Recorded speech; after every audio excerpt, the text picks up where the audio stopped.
केवल forest department ऊपर छाड़ी दबा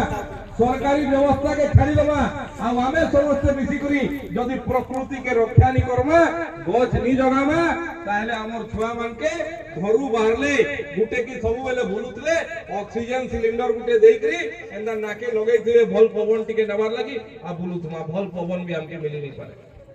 तो मुई ने उपस्थित सब गुरुजन मान के मां मान के स्कूल रो सब मोर छोट छोट भाई बहन मान के सब भद्र व्यक्ति मान के सब युवक मान के मुई अनुरोध करू छे जे आपण माने समस्ते जणे जणे कम से कम ई वर्ष 10 टा गछ लगै करी बचाबार दायित्व नमा खाली गछ जगै देबा आ बची गला कहले नि होय वर्षा मासे तो पाइन पाइबा किंतु वर्षा सरला परे जेंता गुटे छुआ के हमें लालन पालन करछू गछ के 2 बरस जदी जतनी देबा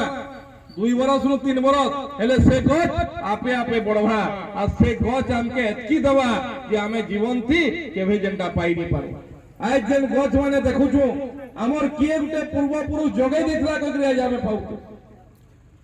आउ विभिन्न लोग निजर घरे संपत्ति भरवार लागि झारसुगुड़ा के गुटे प्रदूषण जिल्ला रे परिणत करछन आसुन आमे समस्त मिसिकरी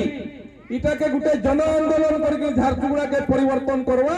और झारसुगुड़ा के